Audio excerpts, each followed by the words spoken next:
Alright, we're going. We're live. So, where are we? Alright, y'all. We're out. I'm good. We're out in Sleep, Wyoming for some climbing and rodeo hunting. We are down in Wyoming, the far east side of Wyoming, I think, in Sleep. I've never been here before, so it's a pretty fun adventure, checking out a new cliff. Just classic Wyoming, lots of wildlife. We're just in the mountains, not a lot of people. Well, a lot of climbers, but the towns are small. There's like cows and deer and moose. A lot of scenic wildlife to be spotted around here. Yeah, it's pretty cool. You drive in, kind of just driving through the plains. There's almost nothing, and then you get into this canyon, and it's just lined with huge limestone cliffs on both sides. It can be a little bit tough because a lot of the climbing doesn't go into the shade until like 2 p.m. So really slow mornings, kind of wake up, like take a long time to cook breakfast and get going, and then roll up to the cliff around like 2 o'clock or so, and then it's fully in the shade by then. Yeah, I guess there's a lot of different styles here, but it's mostly pretty low angle. So like some of the crags are slightly overhung and some are like more slab. And I guess depending on, we've been going a lot to the French cattle ranch, which is pretty vert, and a lot of the holds are pretty small, pockets and crimps, pretty sharp, a little bit less steep. I mean, a little bit less slabby. I'm just trying to pile the bugs. They're swarming. Day one, we went to the French cattle ranch with my friend Hayden, and he kind of like showed us all the routes. It's pretty stacked wall. There's a bunch of 513s and 512s. And then after that, I went up Super Mama, which same grade, also 13B, but slightly harder boulder problem on that. It's got this really bad split finger grip, and I like did not get that very well and barely stuck the crux move on that, and then took it to the top. I was pretty psyched, so 2 for 2 at this point. And then the hardest one, Sugar Mama, this 13C, it's pretty boulder. It comes down to like a couple bolts of climbing. It's like 5-10 crack at the start, and then you get into some really thin crimps. It's like maybe 15 moves. And I went on Blue Light Special, which is a 13B, like starts out with kind of a slab that's like a little bit tricky, and then the crux involves like a pretty okay left hand crimp and a really slumpy right hand crimp, and then a big move to like a 3-finger like flat edge, maybe like a 1 pad or 1.5 pad. That's pretty good. So that was my first day Sleep.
start again. It's a red skin.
Okay, second day in tent sleep, we went up to the Superatic wall, and I started the day on like a pretty easy, fun 511 just to warm up.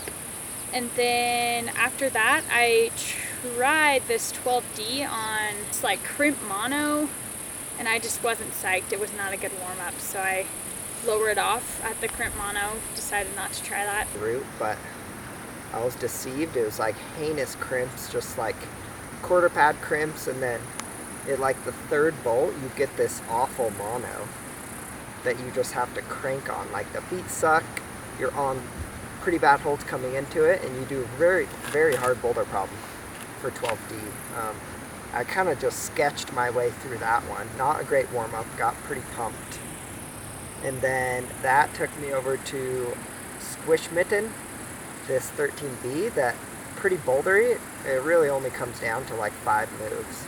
And then I went on to try Biggum, this 13D. Really pockety, kind of looked more like Wild Iris, which is the style I love. Pretty good pockets, really far in between, and kind of nothing in between, really blank. I went for it and got into a weird position. I ran into it, and then I like bumped into this mono and was able to shake my hand a little bit and tried to jump my foot up and fell out of there. And then lowered back down to the ground, and I fell once or twice and just kept coming back to the ground. And then once I got to the first bolt, I took it to the top. I was pretty psyched. And then I did a 12A instead, and to complete my warm up. And then after that, I got on this 13 Skwish Mitten? Mittens. Yeah, Skwish Mittens. And that one's pretty cool. It's like the beginning's really easy. It's maybe like 510 or 511 climbing to this, like, you get these 2 crimps, go to like a really good sinker mono, and then do a big bump off that to like pretty good flat jugish hold, and then you get a good pocket, and then there's like a crux where you go flip your left hand to undercling crimp, grab like a pretty good ear crimp right hand side pull, cross to like a crimp pinch type thing, and then you do like this cool hand heel match on this crimp and go big right hand up to like slopey edge, and then you bump left hand and do a big cross to a juggy pocket, and that's like the end of the crux. And then there's like one more kind of like tall stand lock off move at near a few moves after that. And so that was the end of my day.